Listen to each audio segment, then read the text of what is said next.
It is the eve of VCT Champions 2024, and it's time to rank the top 10 best players. Hey everybody, welcome back to the channel, and today we are doing my ranking for the top 10 best players that are attending VCT Champions 2024. There are a ton of very talented players that are attending this tournament. It's Champions, so of course they're talented. So this was a very hard list to narrow down. Obviously there will be disagreements with my listing, I'm fully prepared for that, but I think my list is at least a reasonable take on some very talented players. So let's get right into it. Starting at the number 10 spot, we have Chronicle of Fnatic. Chronicle, definitely one of the better players on Fnatic during Stage 2, being the top rated player on VLR for the entire Stage 2. Definitely a bit of an up and down year for both Chronicle and Fnatic. Right now they look absolutely on fire, and Chronicle has been a big part of that. Honorable mention to Hero, who did not make the list today. I felt like since he was a rookie, we don't know enough about him yet to put him in the top 10. But Fnatic right now definitely look more like their 2023 selves than they do as their beginning of 2024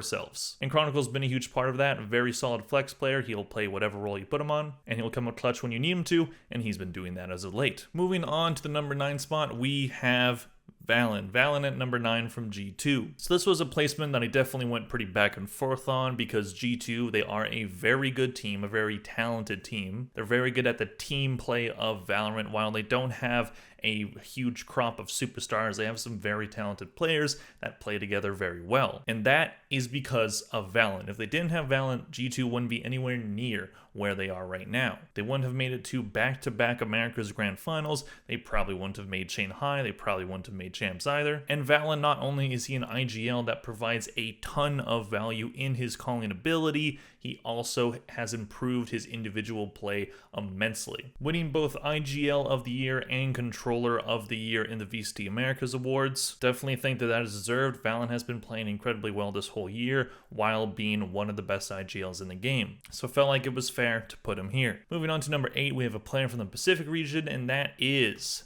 Forsaken. Forsaken is still one of the best flex players in the entire world. This man is basically the ultimate flex player because he can play any character. Pretty sure he played 8 characters during Pacific Stage 2. This man just does not have a main. He just plays whoever he wants. In previous tournaments, he would probably be ranked higher, maybe in top 3, maybe in top 5, but I feel like with how PaperX haven't exactly fallen entirely from grace, but they haven't looked as good lately, felt like Forsaken at 8 is a safe bet. He's still a very talented player, and if PaperX goes on yet another run where they lose a grand final, then hey, maybe he deserves to be in the top 5, top 3, but for now, feel like 8 is fair. Moving on to number 7, we have another player from Fnatic, and that is Alphayear. Alphayear at times during his career has been seen as possibly the best player in the entire world. I don't think that is the case right now. I think he is capable of getting to that point again. There's a strong argument for him to be in top 5, but I feel like his play just hasn't been at that best in the world level as it used to be. But he still is an extremely solid player who has been playing great for Fnatic lately. Definitely deserves to be on this list. This list wouldn't feel complete without him. This might be a little low, but man, there are some really insanely good players that are going to show up on this list. Which brings us to our number 6 spot, and that is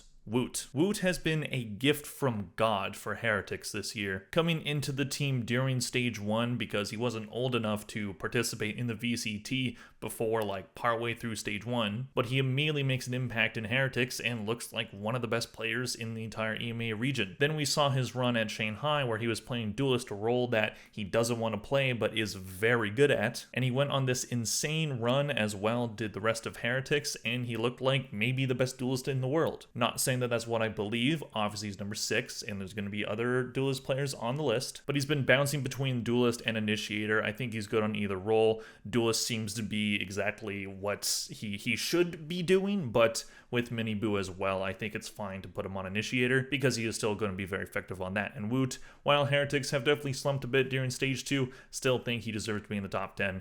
It just being a rookie and having the impact that he's had, it's been great. So before we get into the top 5, just want to make an honorable mention. Mazzino is not on this list. I know he is on some other people's list, and deservedly so, but my explanation for him not being on this list is partly because before stage 2, it felt like he was maybe their 4th best player. Obviously, that is subjective, that is just my opinion, but with Ospos probably being their best player overall, Kane being very good at the IGL role and individually very good, and also Tex, who started a bit slow but then really ramped it up later, I felt like those were their 3 best players, and then Com and Mazzino were just kind of there. I have admitted in previous videos that I was wrong about Mazzino because he looked incredible during stage 2, but I felt like with just the lack of overall consistency, felt like maybe he shouldn't be in the top 10. He was briefly in this role, but Chronicle ended up beating him out. But I feel like maybe I just shouldn't put him in the top 10 yet, because I don't know if he fully is going to show that he's the... But I felt like just for now, not going to put him in this top 10. But I just felt like for him, I didn't want to go too deep into the recency bias and just look at stage 2. If you just look at stage 2, yeah, he's probably in like the top 5. But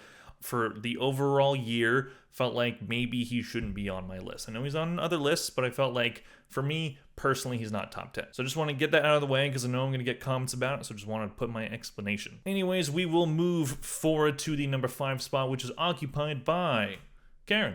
Karen in 2024 is probably the best rookie in the entire VCT. He has looked incredible for Gen G coming into the VCT without playing a pro match before this year. Him and Texter have been the main reasons why this team has been so successful in 2024. I think he's going to have a very strong run at this tournament. Gen G should be going deep, and Karen, as he has already shown, is probably going to be a very big part of it. They have their match against Sentinels tonight. We'll see how that goes for them. And there's an argument that Karen should be higher, but again, a lot of talented players on this list. Which brings us to number 4, where we see another player from Paper X, and that is Divine. As I've already mentioned when talking about Forsaken, Paper X haven't looked like world beaters during Stage 2. They ended up getting 3rd place in the Pacific Stage 2 playoffs, but I don't really think regionally really matters to this team anymore. And I think Divine absolutely deserves to be in the top 5. While the team was slumping, he still put up one of the better stat lines in the entire Pacific. He's still an incredibly good player. Maybe this is a little too high for him for some, but I think he deserves to be top 10, and I think at the number 4 spot, I think that's a pretty fair place to put him. He could be higher, he could be lower, depending on how you see it,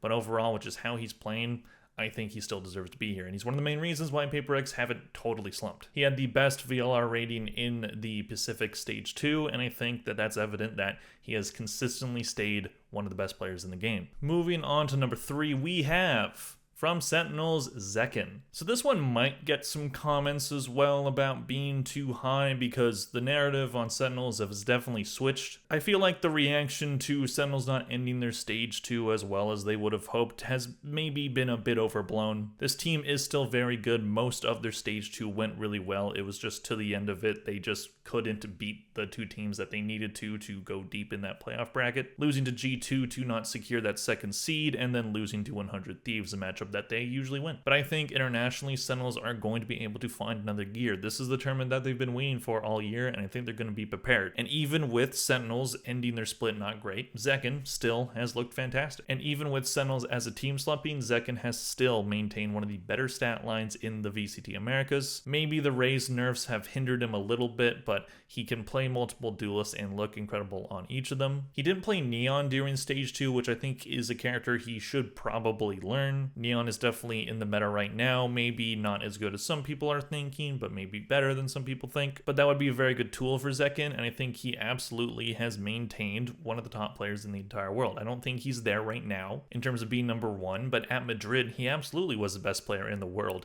and he's maintained to be one of the best players in the Americas throughout the year. So I do think in the top 3, I think Zekin deserves to be here. He's shown enough this year that he should be in the top 3. If Sentinels are going to make it out of that extremely tough group, Zekin is going to have to go on an amazing run, and I think he's capable of it. Again, we'll see how that match with Gen G goes. This is recorded before that, so if you're seeing this after, then either this is aging poorly or this is aging very well. So I leave it up to fate. So we have our top 2 players now, and I think number 2 isn't going to come as much of a surprise, and that is Texter from Gen G. With the run that Gen G have gone on this year, Texter absolutely is in conversation for the best player in the world. I do think there is one player that is just a little bit better than him, and we'll get to him. But Texture at Masters tournaments probably has been the best player in the entire world, just by and large. Great run from Genji at Madrid, nearly going undefeated, just losing Sentinels, and then going undefeated at Shanghai off of the back of their incredible players, Texture being the main lead in that. I bet Global Esports feels really bad letting him go now because he has just looked like a completely different player than how he did on that team. Picking him up has worked out in spades for this team, playing the duelist role to a T. One of the best Raze and Jet players in the world right now. Genji, they're going to be so dangerous this tournament. It's going to be really tough for anybody to beat them. If they win back-to-back tournaments, I think Texture is going to be the main reason why, and I don't think that's going to be surprising to anybody if you're looking at the team. I think Genji are probably the best team at the whole tournament. So that brings us to number 1, and if you've seen a lot of lists, you already know who it probably is going to be. And yeah, it's Ospas. Ospas has maintained some incredible, nearly flawless, just absolutely insanely good play throughout all of 2024. Even when his team is slumping, which it has at times during this year, he still looks incredible. Before Leviathan on that Loud team, he went to multiple grand finals, he won a Champions, and he was one of the main reasons why. And as soon as he leaves Loud starts to slump, and Leviathan looked like an elite team. If Leviathan end up not being able to make playoffs again at this tournament, it's not going to be because of Ospas, because I think Ospas at any point is just going to fry everybody in the server. He's insanely talented, and he's honestly just kind of scary to play against. Like, when they're taking a break, he's literally just,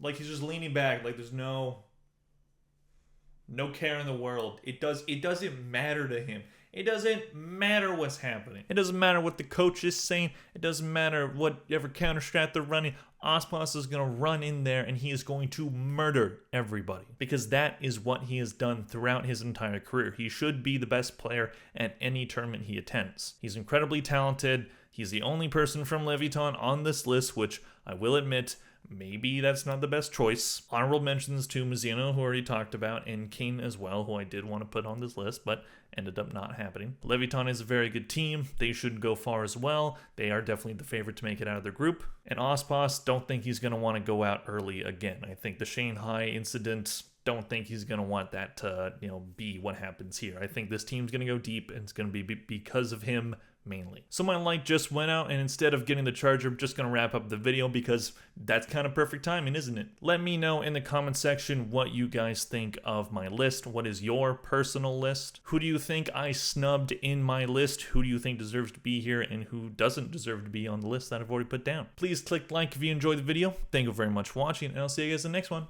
Bye.